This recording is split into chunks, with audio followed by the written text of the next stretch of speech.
Romantic's Guide to Sleeping Around, a practical companion. Chapter 1, Love. Take love where you can find it, and call what you find love. Chapter 2, Standards. Do not think of it as a lowering, but as a widening. There is beauty everywhere. Sometimes you just have to get closer, to wait, to dig. With enough magnification and the right set of lenses, you can find it almost anywhere. If it's hidden especially well, you may be the only one on earth who has seen it. Appreciate its singularity. It is just for you. Chapter 3, The Body Part 1. Eventually the body becomes foreign, each one a culture with unique dialect and architecture, 1,000 subtle conventions to be discerned. Keep your eyes and ears open wide. You will astonish yourself how quickly you pick up the native dance. Chapter 4, Timing. Do not plan for it.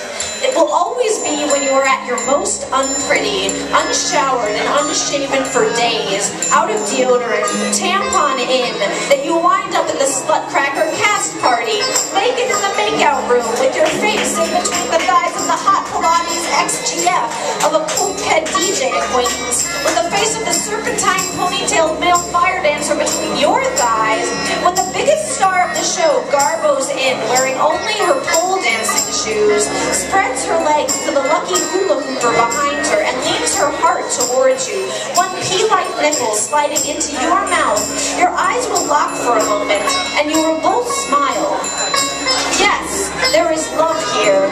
Just make sure to properly identify its breed. Chapter 5, Desire.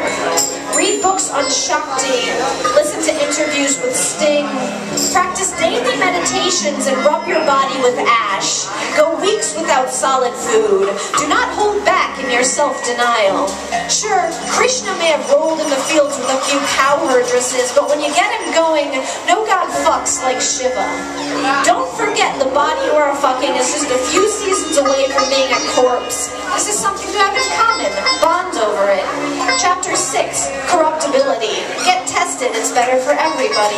Chapter 7, Fallibility. Do not be too hard on yourself if you occasionally shut your eyes on the one in front of you and imagine the hair or the smell of the one who left you standing in the doorway in your stained pajama bottoms, a moth-eaten maybe draped across your bare shoulders, causing you to misplace for months your advanced repertoire of vocabulary and facial expressions. Breathe through it. Open your eyes. You'll do better next time. Chapter 8, The Body Part 2.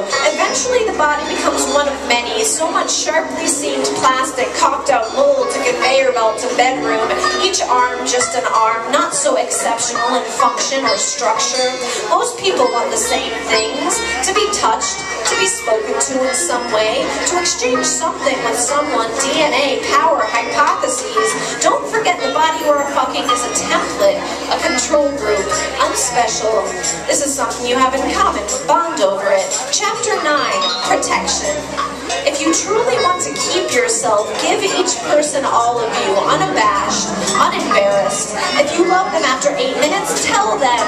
Spare no moan or shriek. Cry if you want to. Call them beautiful. Fall asleep holding them or being held. In the morning, throw off the sheets like gift wrap. Offer breakfast, homemade, sunlit conversation, smiling. But whatever you do not take a thing. Whether compliments with thank yous alone, never linger, always be the first to break a stare. Chapter 10, Rest. If you find yourself feeling like an old motel room full of moldy takeout and abandoned pantyhose, remember, you can always lock the door for a while.